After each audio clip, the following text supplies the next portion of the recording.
Thanks for tuning in to the Just Go Play podcast, where we look to develop and promote a positive youth sports experience. As always, we are available for speaking and private engagements and can be reached at info@justgoplay.ca. You can also catch full video versions of our podcast on our YouTube channel.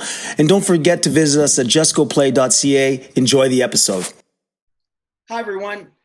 It's Coach D here, and welcome to the Just Go Play podcast.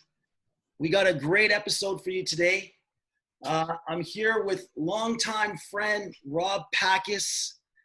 I'm excited because this guy is, in my mind, he's a legend in the teaching world. And I always looked up to Phys Ed teachers and coaches, and this guy fits the bill.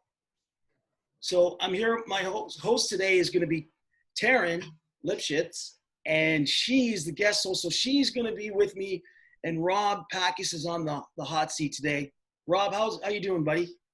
Daryl, thanks for having me, and what a great introduction. I'm humbled by that. Oh man, you wait. And T, you good?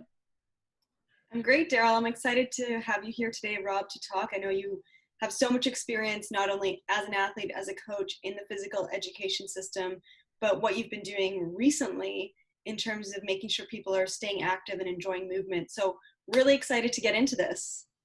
So Rob, for our audience, can you just give us a little bit of background on, why you're here, basically why you get to stand at the front of the room today? Because your background, like, I know you're not going to do it justice, but just give us a little bit of background in terms of sports you played, your education, and what you did to be here today.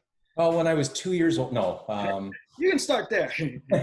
Well, to be quite frank, I'm just a big kid. I've always loved sports, played a lot when I was young, and that led me into, I saw what my grade 10 Phys Ed teacher did for day to day. And I think I knew in grade 9 or grade 10 that's what I wanted to do for my life, just because, I saw him play basketball and play badminton, then go for a run, coach football after school. And I'm like, he got paid for that. So I knew that right from the hop. Went into Phys Ed at UT, was a varsity soccer player. And that was a really, really positive experience in my life.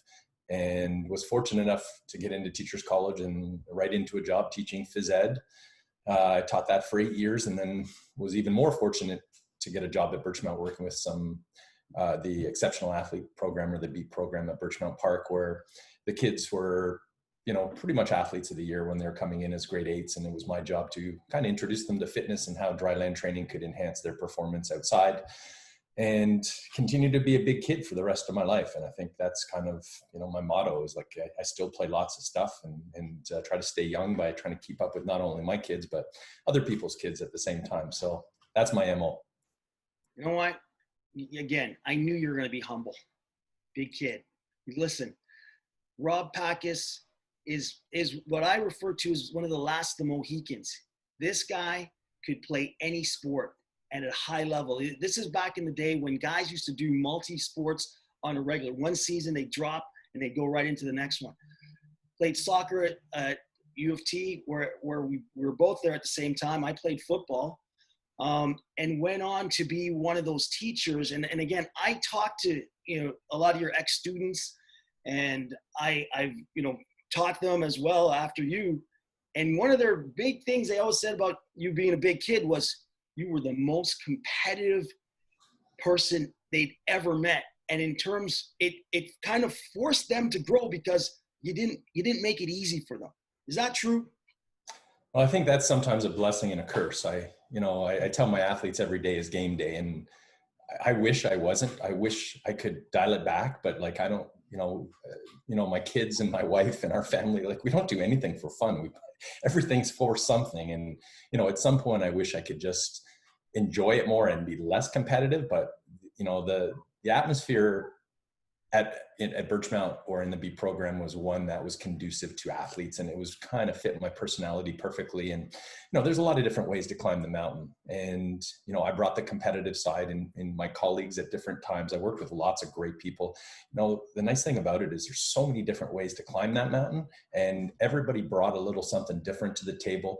And I would always say a third of the kids loved me, a third of the kids hated me, and a third of the kids could care less, because everybody's styles are so different. And, when you put a coaching staff together, I really like hiring my opposites. I really like taking those people with different viewpoints, because that's what makes everybody stronger. And I don't think that, I profess, the only way to train and the best way to train. I profess and I try to preach one different way. And that's, through variety. And that's kind of the variety, and the competitiveness is who I am. And I can't, a training session I did a couple of days ago, I just, sometimes I got to dial it back a little, because I'm like, I get so into it. And some people love it, and some people are really turned off because they just want to improve and not necessarily go, every day is game day. So it's a blessing and a curse, but it kind of is who I am. Well, the ones I talked to, the students that your ex-students, they said it brought out the best in them, because they had to go full out. There was no, like, you forced them to raise their level of performance, or, just attention to detail, because you weren't going easy. And some people, I don't criticize, I love it. But again, you brought the best out in these guys, and those are the kind of athletes you were dealing with. And, I'm sure it transferred to, and the ones I know, it transferred to their sport. What kind of athlete were you yourself, though, in terms of, like, were you like always like the best guy on the team? Were you like, just the middle of the pack, or like, were you like a hog? What kind of athlete were you? Yeah, I think, I was coordinated and I could do lots of different things, but I was never the best. I always kind of felt that if no one could outwork me, right? No one could put the time in. Like, that's the one thing I always try to preach to my athletes, like, just be the first one there, the last one to leave. I know that's a cliche and stuff like that, but a little bit of who I am is the independent stuff. I'm the kind of the jack of all trades and the master of nothing. So, even with my training style, I know a lot or a little bit about a lot of different things. And I think that's important, because you never know where you're going to turn a kid on. It could be a reaction ball. It could be a band. It could be a stability ball. It could be Olympic lifting. It could be whatever. And if you only have one style of training, you turn certain people off, because they just want to do different things. And, I really value those people that are just such experts in that one thing. As an athlete, that's kind of who I was, like, just a little bit about. You had a lot of range. Yeah, Yeah, you got a lot of range.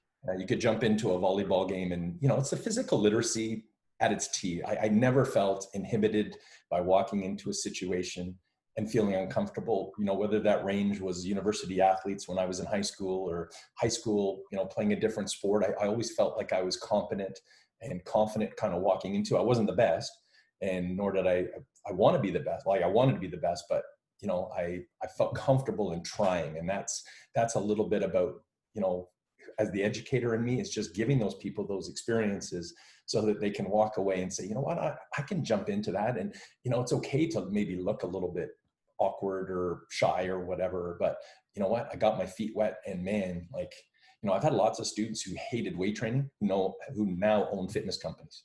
And, I was peeling them away from windows in grade 9 and 10.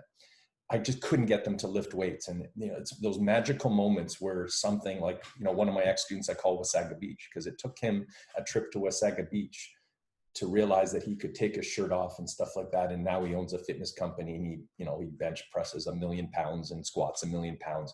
And that kid would not touch a weight in grade 9 and 10. So you can never give up on kids just because of that situation. The kids will change. I was a soccer player. I love football now.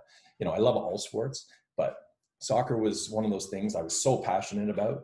And then that's, if I could do it all again, I probably would be a football kicker. Like, I just had a big leg, and a strong leg. And I kind of, I guess we should probably, you could have been the soccer player, because I know you're pretty good at it.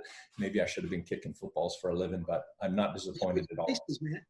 Yeah. We're the last of the Mohicans. There we go. The last of the Mohicans on the multi-sport guys. T, I know you're dying to ask a question. You're dying. I can see it.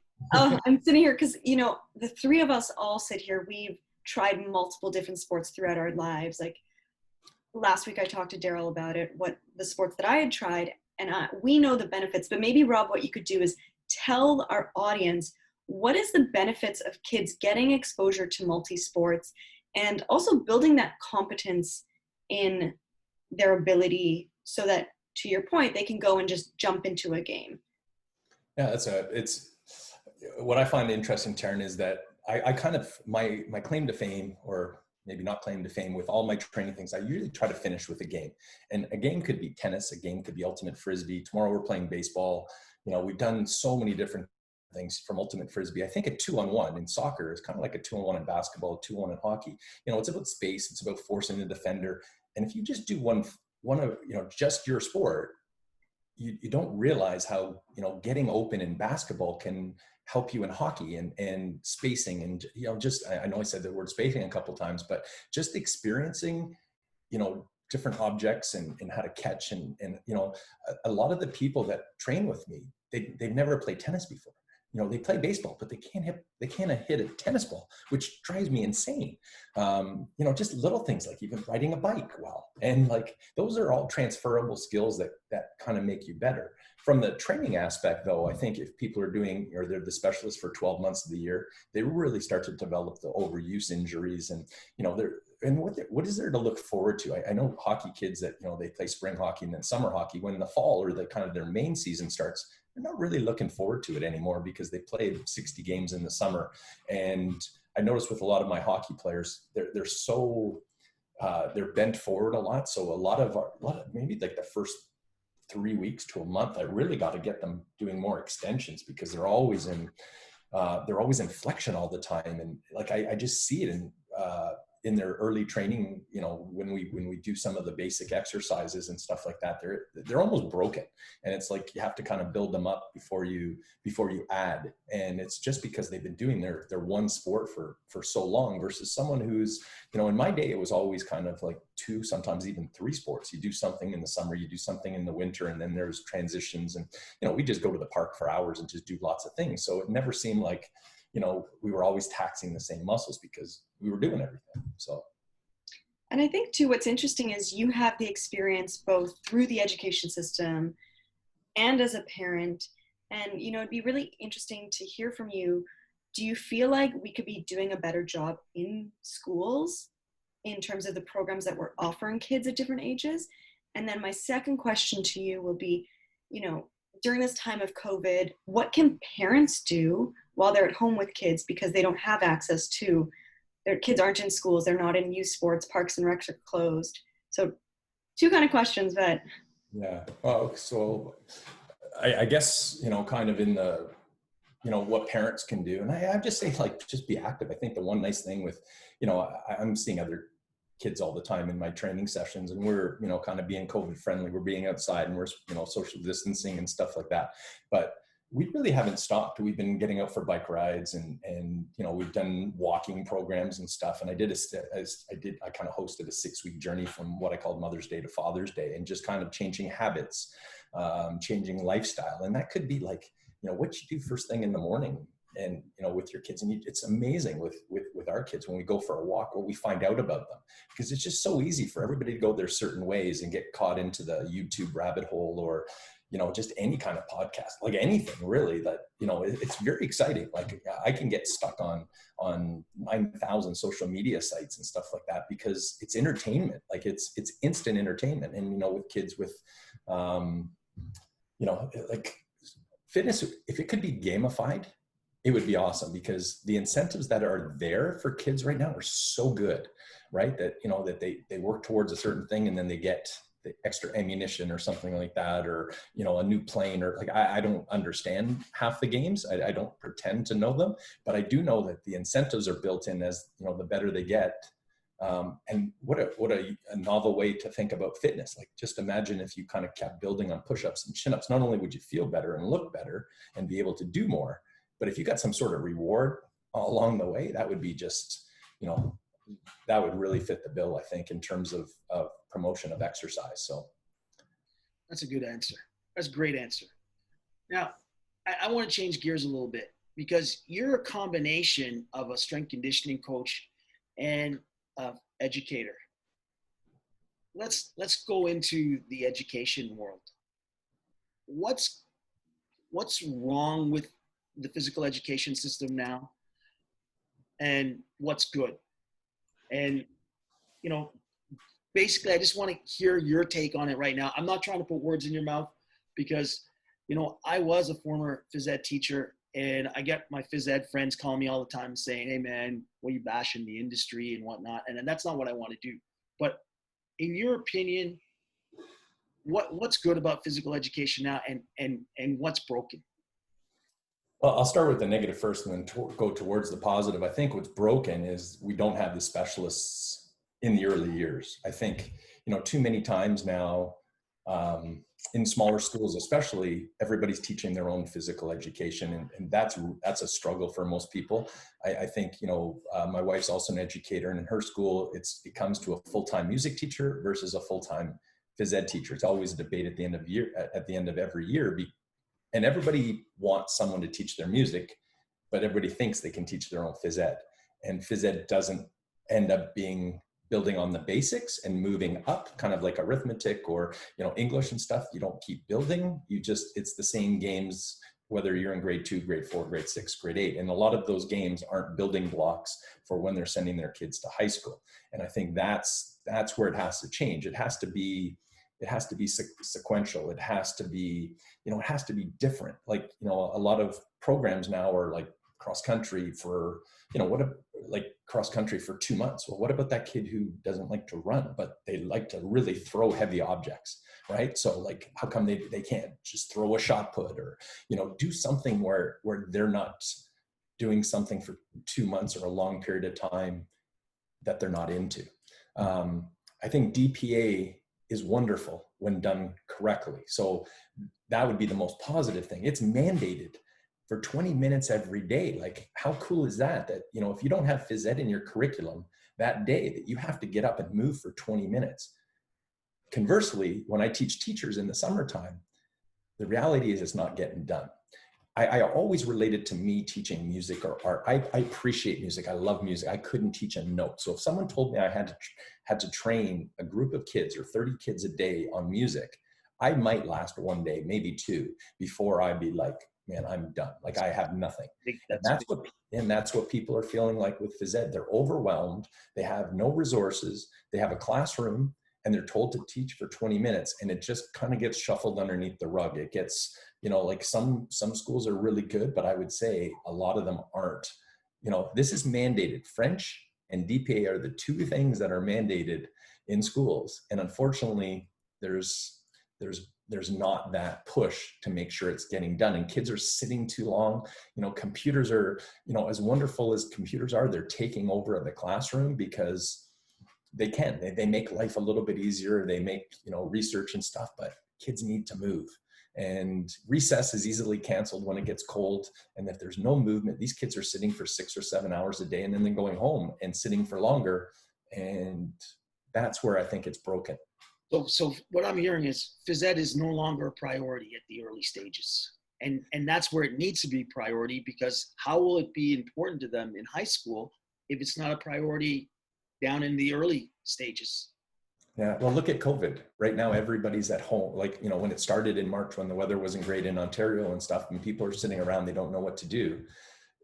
That's phys ed, that's health, that's mental health. Mental health is huge, right? Because people they want to feel good. They, from everything from nutrition to hydration to sleep to everything is influenced through physical and education, through classes, through, when are we learning about these things? And if you put a specialist in early, like, I get it. Like, I understand the education system way too well, and I understand numeracy, I understand literacy and how important that is, but so is our health. Like, if you're dead at 55, it doesn't make a difference. You can't share those wonderful lessons that you've learned and stuff like that. And, I just don't think tag games and octopus and stuff, as much as they're fun for kids 8 months of the year, doing the same thing over and over, but that would be me teaching music and art. So we don't share best practices. Like, I'm going to say the one thing that I really find, we're in the kids business.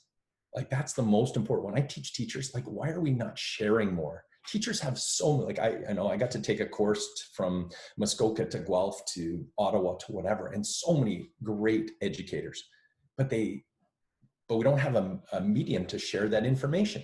Like, why aren't we sharing all the things that we do together in some sort of forum where if I need a lesson on volleyball, I can just pluck that? Or if the grade 4 teacher who is really stuck with DPA, how come she can't go to a website and just find, with no equipment, what to do on a chair, and it just at a click of a button? And, maybe it does exist, but I think it's very difficult to find. And I think it's overwhelming for teachers, and that's what we tried to do is, we got 30 teachers. What do you do well? What do you do well? Let's try to start sharing. And that's not easy because everybody's busy. So. T, you want to jump into that? I can feel it. I can feel it. Yeah. It's so interesting because you both were physical education teachers. And for me, who had an okay physical education teacher growing up, I definitely could have been better. What do you feel like is the biggest thing that's missing? Is it that teachers who are, like you said, like the music teachers or the history or the art are now given phys ed on their plate and they've taken away the specialist? Or is it that the training that they're getting in the teaching program is the same as it's been for 30 years and we haven't made changes there? Like, where in the system are some of the bigger issues? I might say 50 years, but. Well, it's, I think systemically it's a little bit of an issue because it's just like math. Like, we wouldn't teach the same math, in grade 3 to grade 4 to grade 5, but these teachers that are now thrown into phys ed, that's what they're comfortable with. I kind of look at it as, and kind of going to what you said, most people don't have a very positive phys ed experience. These people that are directors of education and higher ups, if you ask them, I have a colleague named Ted Timertzoglu, who I think is the rock star of rock stars. And, he goes around, with these major influencers. And one of the first questions he asks is, did you have a good physical and health education? Like, experience when you were younger? And most of them say no. And these are the ones that are allotting the time and the money to the resources. And I get it. We're faced across the world with literacy and numeracy and where does Canada fit in and all that kind of stuff. But at the end of the day, that all has to kind of work together. And if these major influencers are not coming from experiences that were good, I kind of call it playground at podium. And it's really challenging in a group of 30 where you need to challenge kids at both ends of the spectrum. Look at math class. There's going to be kids that need extra help, and there's going to be kids that need enhanced learning, that it's just too boring for them. I need more, I need more, I need more. And that's where that specialist really comes in physical and health education, because they know how to provide that. And again, I always refer to the arts and to the music and stuff like that. I might turn on the radio.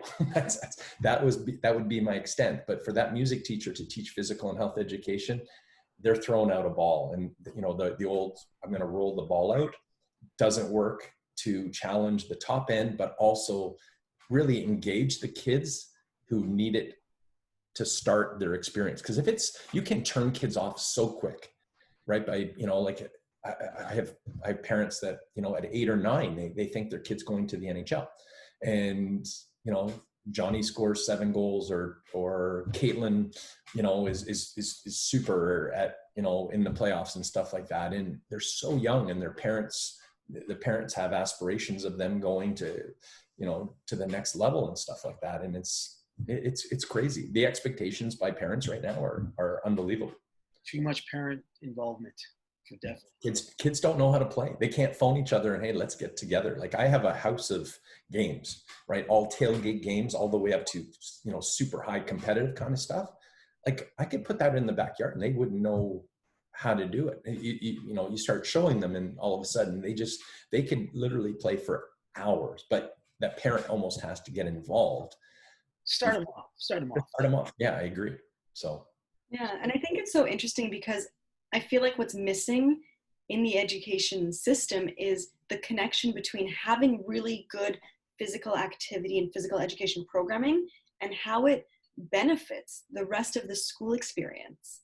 You're taking kids, you've got so much energy, and all of a sudden you're stimulating them and challenging them and giving them that, better mental health to then focus on math or science or literacy or whatever that might be.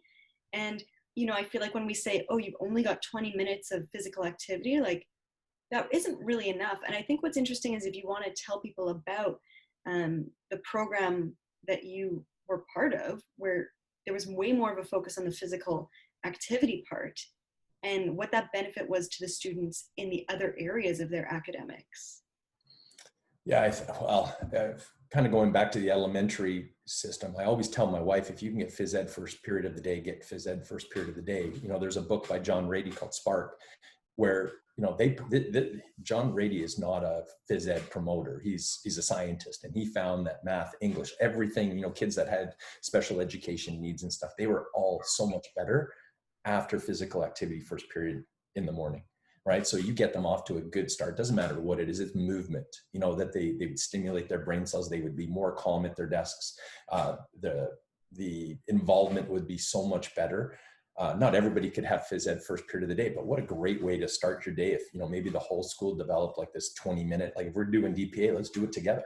Let's figure out a way where we can get everybody moving. When I was a young kid, and this is like totally dating how old I am, but we had a health hustle. Like it literally came on the PA system, and everybody would get up from their seat and then do some sort of calisthenic type movements and stuff. And I'm telling you, they had something there. Like even if you start looking at, you know, some of the most productive places in the world, they have recess where there's free play. Like there's not like, oh my goodness, Johnny, you know, he's jumping from something that's 2 feet off the ground. They just learn. They have, you know, they just put out a bunch of stuff and kids play with it. There's no like teacher driven. It's not just basketball and soccer. It's like they, you know, they actually swing from trees and they do craziness. I took a team once to Bermuda, and we just kind of happened to hit one of their recesses. All the kids ran down the hill and jumped into the water. Now, obviously that's not feasible, but I'm like, what a fantastic way to spend 20 minutes. Like the kids just like literally were kind of undressing as they went. They felt very comfortable just jumping in the water for 20 minutes and then going right back to school, and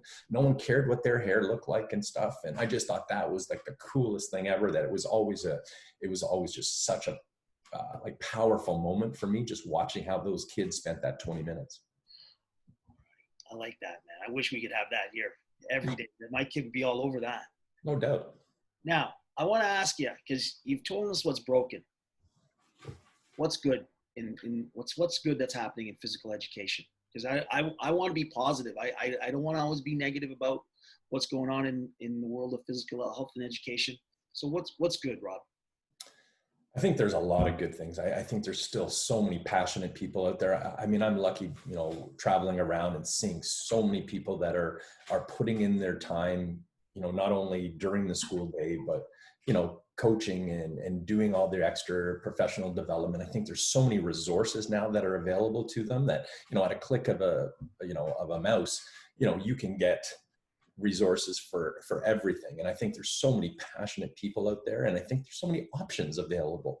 You know, it's just, you know, from the elementary perspective, everything's just kind of rammed down their throat, like, you know, all the way from the top educators to the principals, and then to the teachers, and then to the students. There's such a time crunch, but at the same time, there's so much passion. There's so much good stuff that's out there that are being done. It's just getting overshadowed sometimes by, you know, maybe some negativity that's happening within, you know, like decorum or behavior and stuff like that. But there are people that are trying, and I've experienced just some of the best teachers that are out there that are doing so many good things. And then the coaching, and, you know, there's access to so many good new drills, and you can share the best Toronto Blue Jays drill with youth coaches now. And there's so much kind of, you know, filtering down either through education or through amateur sport that, you know, maybe that never really existed before. I mean, used to give a workout to the kids that had the Toronto Maple Leafs symbol on it.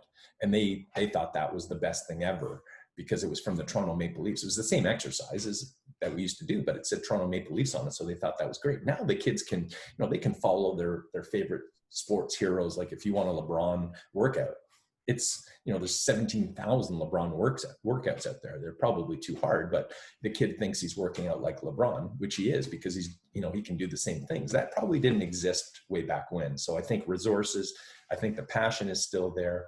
Do you feel like parents need to start playing a bigger role?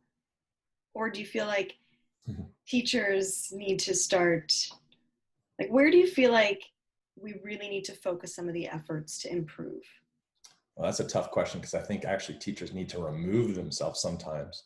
Or sorry, if I said teachers, I meant parents have to remove themselves sometime and just let kids experience it. And I'm like, I see it all the time, because, you know, it's like the bubble wrapped kids who, you know, can't go across the street. Like, you know, I often share the story of, you know, where we could go with on our bikes when we were young and where kids can go now.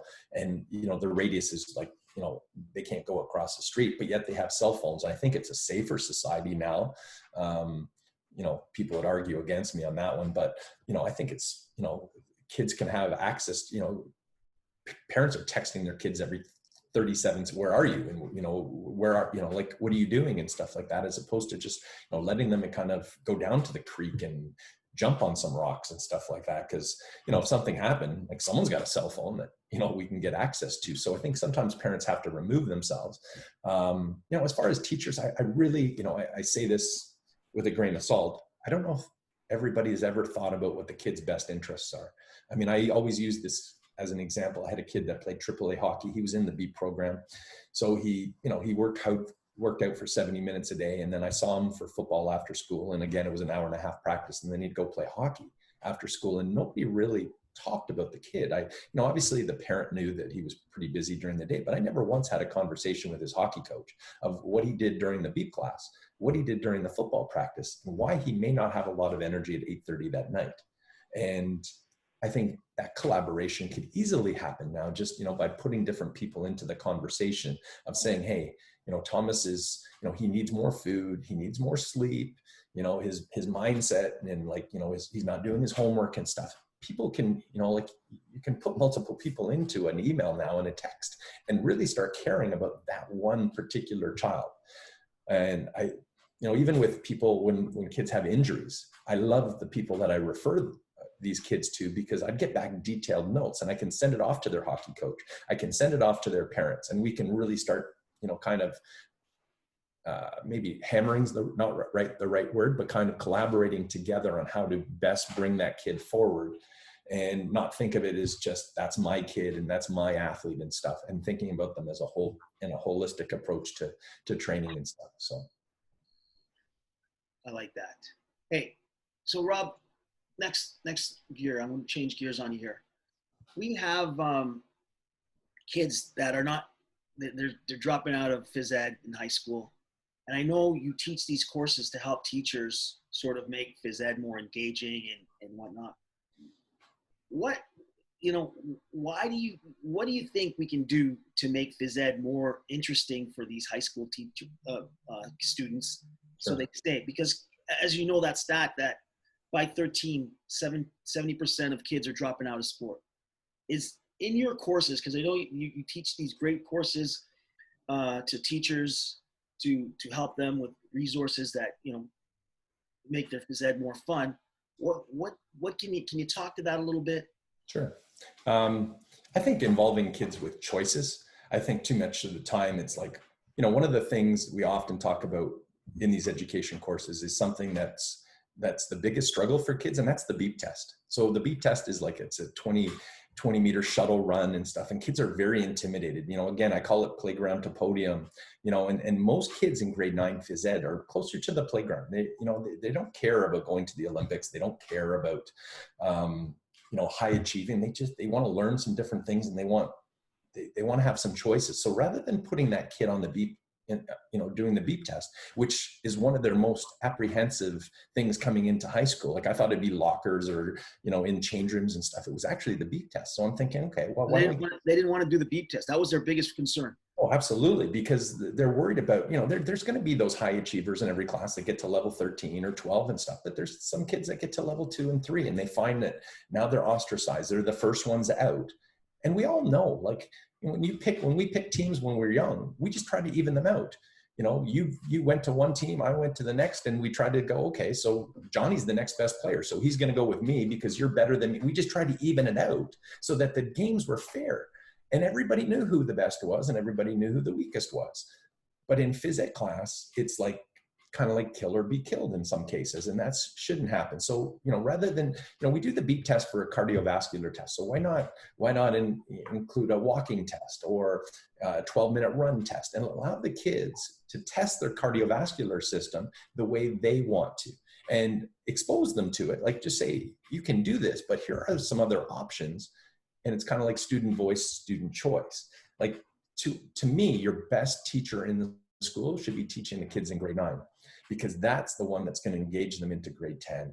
That's going to be the one to engage them into grade 11. And, we want them, Phys Ed's the most important class in the school, as far as I'm concerned. And you want them, taking it all the way up, and then, different pathways for different kids, just like an automotive, kids that are kind of going that way, you give them a choice between wood shop and auto and, electricity and stuff. I think that's fantastic. We're starting to do those things in Phys Ed by giving kids the option to do fitness or yoga or racket sports or whatever it is, to give those kids, or allow them, there's specialty courses now in Phys Ed where you can take just basketball or a combination of basketball and soccer. I'm like, that's cool, because it allows kids to really start to funnel into areas. Selling kids on this to what they like.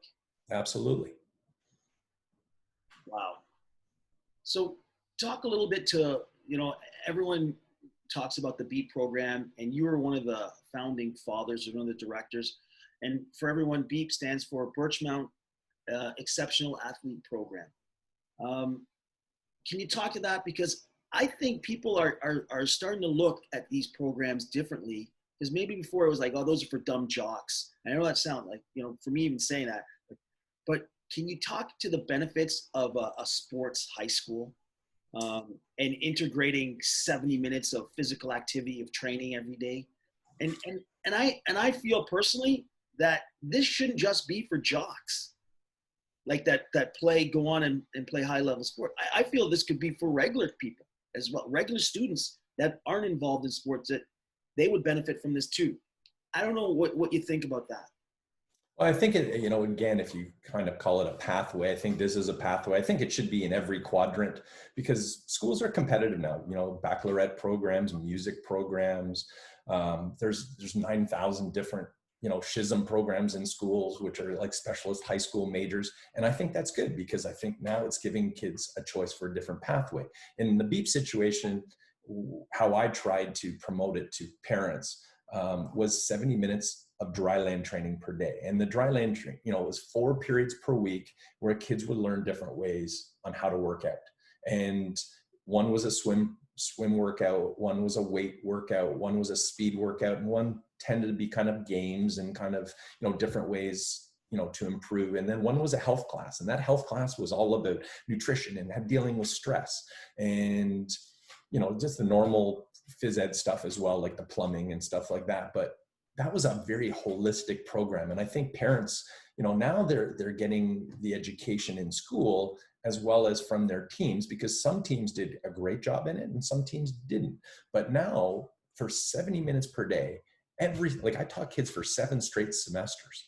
And that was just a great opportunity. Like, in grade 9, I teach nutrition, and 2 minutes later, the kid was having the O. Henry bar and the sugar drink. But by the time they got to grade 11 and 12, they really started dialing into, what was important, the timing of meals, the digestion of meals, because, they've heard it for 6 straight semesters. And it's not the fad diet. It's about it's holistic in nature. And it was so important. And, for some parents, that's not a big concern. But for other parents, we surrounded, like, part of the BEAT program they were student athletes. They weren't just athletes. This wasn't, one of the biggest criteria, 30% of their admission was based on their report card average. So when you put a bunch of highly motivated kids together, and and our classes were co-ed, and they were grade 9, 10, 11, and 12 combined. And it was like when a grade 9 entered and they saw like an Aaron Brown, or they saw Brittany Crew, or they saw the numerous athletes that came out of Birchmount as a grade 12 student, man, that was just great mentoring. And again, to me, that was the biggest thing. It's not 3 teachers that made that program. It was the kids that made that program, and it was the leadership that they learned. And, there's going to be successes and failures, but man, oh man, it was so nice to teach the grade 12s, to teach the grade 9s, I didn't have to say a word half the time because they would do it for me, because they loved the program. They wanted to be part of it. And, you know, I think that was the key. That's what I think should be, that I think every high school should be like that, almost that holistic approach. Now, I know that sounds crazy or maybe not realistic, but the number of athletes that went through your program and went on to scholarships, went on to be pros. I know a few: Tyler Toffoli, and Anthony Stewart, Brendan Puri. Like, it's a laundry list of, and not just pro athletes, but went on to scholarships in the States and to do great things. And lots of females too. So I never, you don't mind me interjecting here.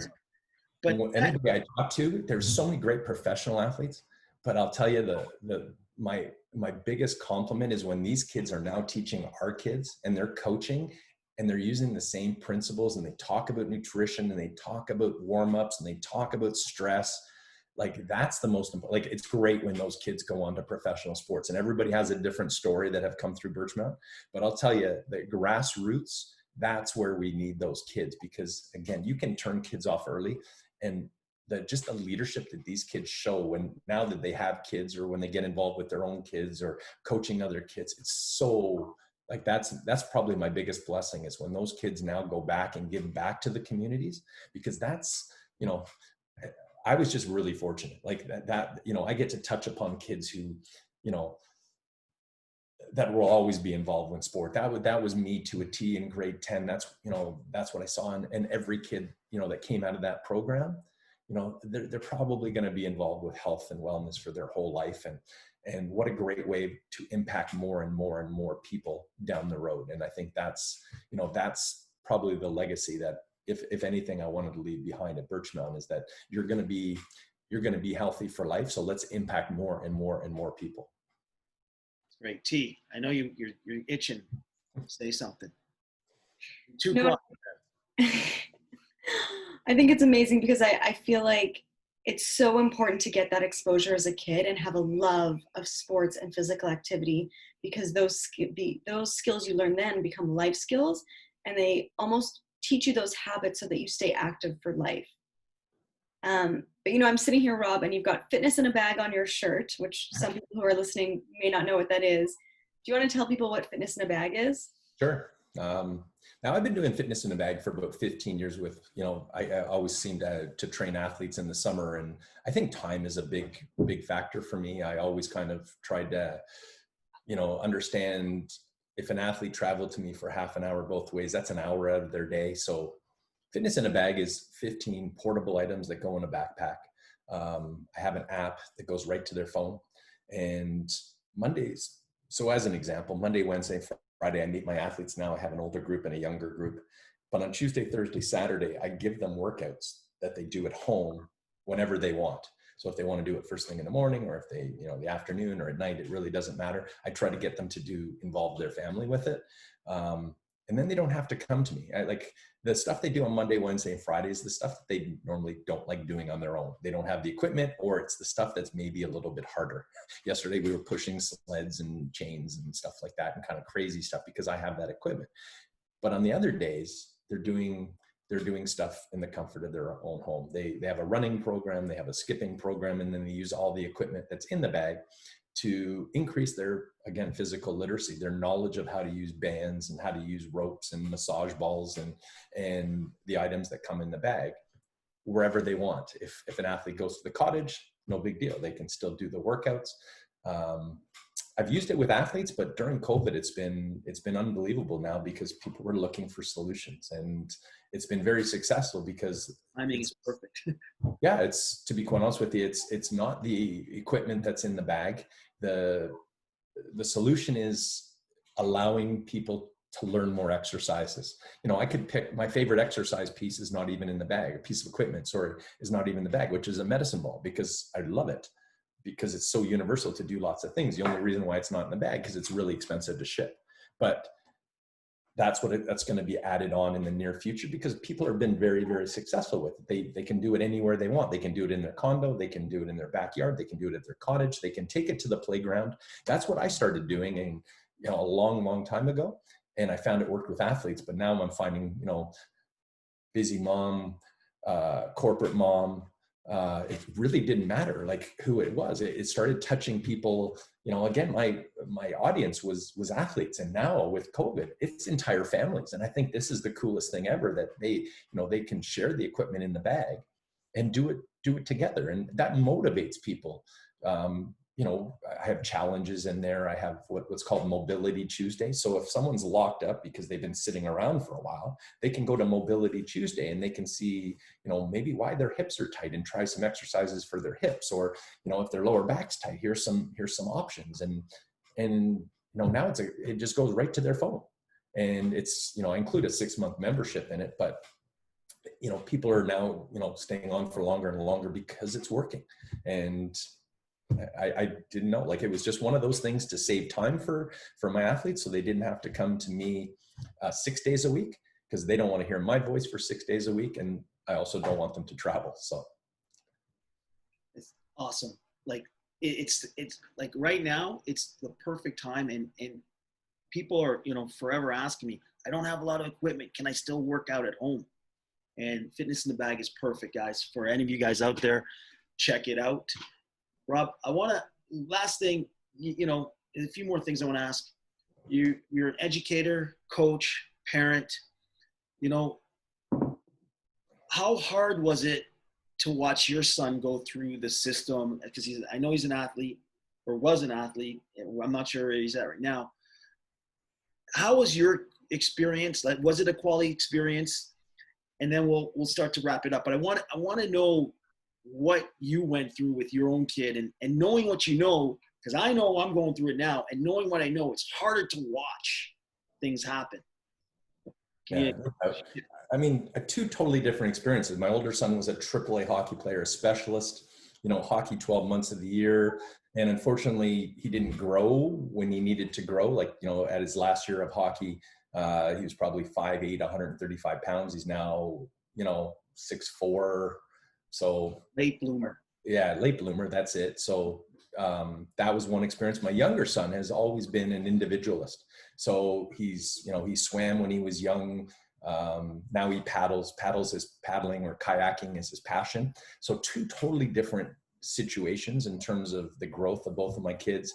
I would say in both cases, it's 90% good and 10% bad. They've learned so many life lessons along the way. They've learned disappointment. They've learned dedication. They've learned like how to deal with failure as well as triumph. They both will probably be fit for life, just because they're in this family, but they love it. And it's turned on at different times. When my older son was playing hockey, he wouldn't touch any fitness equipment, even though I thought that was probably the most important time for him to do that. It was coming from dad, all the messages. Now I have to stop him from working out, because the light bulb, very similar to my story earlier with Wasaga Beach student, the light bulb turned on at a different time. He doesn't do it now for sport. He's a U of T physical and health or kinesiology student. He'll probably go into chiropractic, but he'll be healthy for life. And I think, it's maybe too much of a push from me, where my younger son, he's going to do this for life as well. And there wasn't as much of a push for him from me, because I didn't know the sport. I knew hockey, or I thought I knew hockey. And, my older son got everything, got the wrath of like, this is what's going to make you better. And this is what's going to make you better. I don't know the swimming world. I appreciate the swimming world. I've trained swimmers and stuff like that, but I don't know how to make him better. So you stayed out of the way with him. Yeah, because I learned from my older son of like, dial it back, right? And let other people, like, let's, it takes a village to raise a child. So that's kind of the approach that I took. And my younger son, I'll tell you that since COVID started, it's been the best 9 weeks of his life, because he's kind of worked out with his brother, and I've kind of stepped back a little bit from that. And his transformation, his own body awareness, like, whether he's using Fitness in the Bag or some of the stuff, it's been it's the grade 12 teaching the grade 9. Now my son's first year university and my other son's grade 9. It's exactly that mentorship. And I'm hearing the same phrases and the same words from my students, but it's coming from my son to my younger son. And they've now, my older son had a friend who just went back to Arizona State today. He's a goalie. He's a 6'6" goalie drafted in the NHL. And he came over. We kind of snuck him in at the beginning of COVID. So I hope that's okay for this podcast. But between the two of them, they were fantastic with my younger son. They included him in everything. They laughed, they joked, they got the work done. And at the end of the day, as a parent, that's all you can ask for. And transformation wise, like in terms of body awareness and feeling good, they both love where they're going. And it's, you know, it's just about consistency. It's about momentum. It's about like, just, you know, when people see him now, they're like, wow, that's really good. And that's in a lot of my social media kind of stuff, it's just about starting. It's about kind of surrounding yourself with other people that have similar goals. Like, again, it's not all, this is not for the podium. They're, you know, both of my kids probably aren't going to win Olympic medals at any time in their life, but it's about health and wellness and feeling good, and that physical literacy of just feeling competent to move into any situation and jump in and say, you know what, it's okay if I flounder because I tried. And that's, as a father, that's, you know, that's all I can kind of ask for.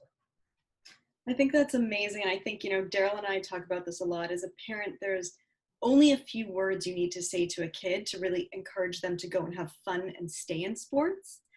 And I think, you know, keeping them in sport, they build these skills for life. They build teamwork, they build mentorship skills, they learn about communication. So, you know, it's so nice to hear how your approach has worked. You know, there was obviously challenges and things you had to work through with each kid differently. But you must be so proud to just see them now working together and building that stronger bond. It worked. Well, but I also learned, because I was that parent who, like, you know, how come the effort wasn't there? How come you didn't, you know, like, you know, how come your dog ended on the ice and stuff? So there were some dark moments, but I learned from it. And again, when you can, you know, it's kind of like, you know, I wish I was sometimes selling something that I wasn't so passionate about. Like if I was selling nuts and bolts and stuff like that, okay, it is what it is. You buy them or not. But when you're selling fitness, you're kind of selling yourself. And, you know, in some cases I like to dial it back because I'm like, I'm so into it. And I want everybody to kind of feel the same energy and the same passion that I have. But I realize that sometimes that energy gets misdirected by, you know, again, competitiveness or whatever. Like, I had to apologize to an athlete last week because I wanted her to push a little more. She was new to the group, and I listen, I'll eat crow. I apologize, you know, because it wasn't a positive experience for her earlier on. She thought she was giving her best, and I didn't think, and again, that side comes out, but it you know, my bark's worse than my bite. And I wanted to push her to the next level. And I realized that was her next level. And, you know, I had to step back because I'm like, man, that's exactly who I was with my older son at the beginning. And I never wanted an athlete to feel that way.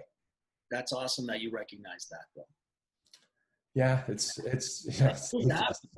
listen, I'm in the same boat. I did the same thing with my older son, and my second son, I was like, I'm not going to do that. Yeah. I had to learn. And, you know, for him to have a quality sports experience, I had to get out of the way.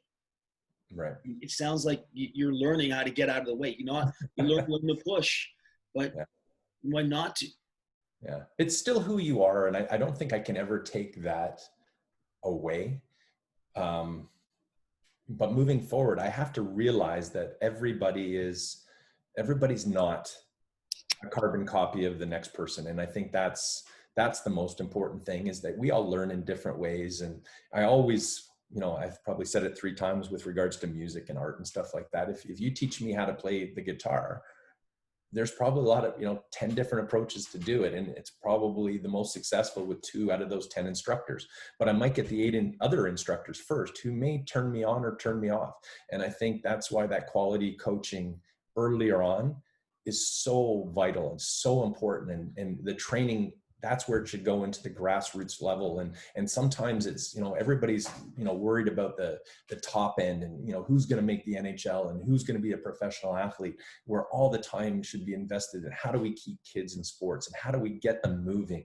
And, you know, like for our healthcare system and stuff like that, like let kids play, like let them get out and experience. Like there might have some bumps and bruises and nicks and knacks, but it's so important that they get out and experience it. So you're already into the first steps. So do you want to add to that? Like you just said in there, like what would be your first steps to the audience, aside from buying Fitness in the Bag? Wow. Yeah, no. You know what, my next steps, and I think I'm going to wrap it up with a story that I haven't told you.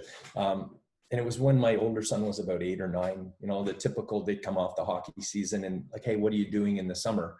And, you know, some would play baseball, some would play lacrosse, some would play soccer. And we said, okay, why don't we do sports night? Because if you're on a soccer team, you may get to know 7 kids, and those 7 kids, you might be very successful because they're gifted, or you're not successful because those kids on your team are not very good at soccer. So it's either a really positive experience because you're winning and everybody's happy, or you're losing and it's not very happy. So what we did is we had 28 kids. We got them a really cool t-shirt. We bought pennies, scaled down equipment. So smaller soccer balls, smaller baseballs, smaller bats, and we played a different sport every day. So Tuesdays and Thursdays, you know, we kind of didn't get a permit. We just went to a diamond, which had a field. You know, we did a little bit of a warm up. We moved we did some skills and drills. We made sure the popsicles were there at the end. We had a great barbecue at the end. Parents loved it. Why? It's kind of like sport ball where, you know, when things are getting boring, you change the sport. Same kind of concept. Next steps should be more of that. But the best thing about it, and I think next steps, is every parent was involved. Because now, instead of them sitting on the sideline criticizing the coach, they were there. You know, if I was hitting ground balls, one of the parents was catching the ground ball and giving me the ball back. And if they didn't want to get involved from the physical thing, they were getting the snacks ready and stuff like that. And every family got involved. There was 28 families. There was 3 of us that coordinated it. We just call it sports night. We changed the teams every week or every day. So Tuesdays teams were different than Thursday. And it was like, you know, like back in the day when you and I would go out and we'd just find a game. We'd play tag, we'd play hide and go seek. You know, we'd go to the playground and play tennis. We'd play Burby, we'd play whatever. That's what it was in kind of maybe a larger thing. And it was parents involved. Like what it would be even better is if there was no parent involvement, but I guess when kids are 9 and 10, you had to do some sort of organization so that the kids knew what was going on. But they loved it because they got to know all 28 kids.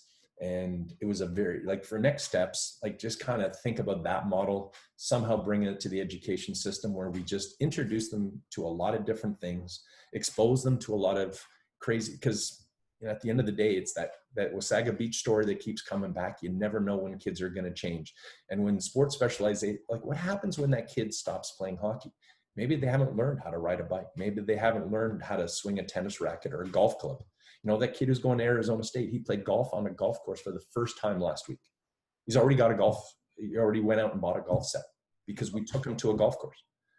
You know, goes to show you, you'd think everybody's had that experience of even learning how to swim or learning how to skateboard or whatever. Like skateboarding is one of the things that freaks me out because I never did it when I was young. I have pretty decent balance, but you know, I get on my son's skateboard and it's like, you know, if they had training wheels for skateboards, that would be for me. So I love that story. That's a great first steps. Like, absolutely, you know, yeah. Awesome. T, you want to add? Like, I learned so much from you today, Rob. I know. I'm like, I just want to hear you talk and talk and talk. You know, tell me more stories, brother. You know, I have some next steps, and before I say them, you know, you can let your son know that he got his growth spurt a little late, but I'm 5'2" and still waiting for mine. So yeah, it's coming. It's coming. It's coming one day. So I have 3 next steps that I kind of wanted to focus on. One was, you brought it up earlier. I think it's really important that parents, especially now that we're home more and our new normal is still trying to figure it out with COVID and everything going on, gamify. Make sure kids are having fun, and, you know, whether it's getting kids on the block or in the neighborhood doing bike rides or sampling different sports or coming up with a sport night. Like, there's definitely ways to make it fun so kids don't feel like physical activity is a chore or something they have to do. So when you're having fun, it doesn't feel like a lot of work. The second thing that I really like that we talked about is, if you are a parent listening, a coach, a teacher, an administrator, a principal, whoever's listening, I think what's really important is that you take away, we need to focus on the kids and we need to make it a bigger conversation. So I don't have kids. I've got a nephew though. I think it's really good that, you know, as a parent or a teacher, you be that advocate for the kid and make sure they're getting a really good quality sport experience and connecting nutrition with school, with after school programs, and really making sure that it's not about what you want as a parent, but it's about the kid also being part of that conversation. And then the last thing that I'd kind of say, because, you know, there are so many resources out there. The last thing I'd say, if anyone's listening and they want a resource, reach out to us, because we know coaching programs, we know programs for parents, we know for kids. So that's kind of the last thing that I'd wrap it up with is reach out and don't be silent. Don't be quiet. Speak up now. Well, I don't even know where to start with my first steps today, because Rob, I already looked up to all the stuff he did as a coach, a Phys Ed teacher, the stuff he did at his BEAT program. I took away is make sure your foundation's good, parents. Make sure your kids' foundation, if they're not getting it in school, make sure, because if they don't get that early, you know, I don't want to say specialized, if they don't get that early development, it's going to be tough for them in high school. It's going to be tough for them in life. You know, Rob talked a lot.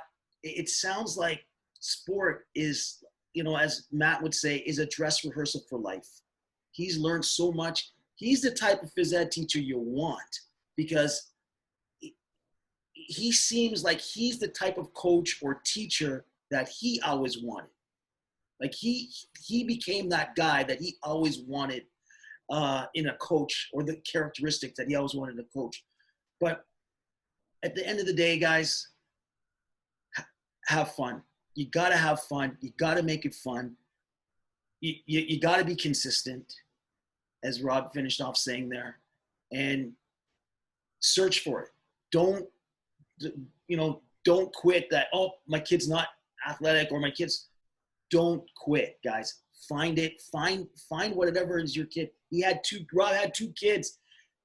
They both were so different, and he went with it, and now they turned out great, and they're athletic, and they enjoy sports, and sports is for everyone. It's for life. So that's Rob, brother. Thank you, man. Like, I don't want this to end, but well, anytime. You guys were great, and thanks for having me on. Yeah. We fitness in the bag, everyone. And if you like this podcast, please share it with your friends. Please subscribe. We got our website, justgoplay.ca. Check us out. And on that note, just go play, guys.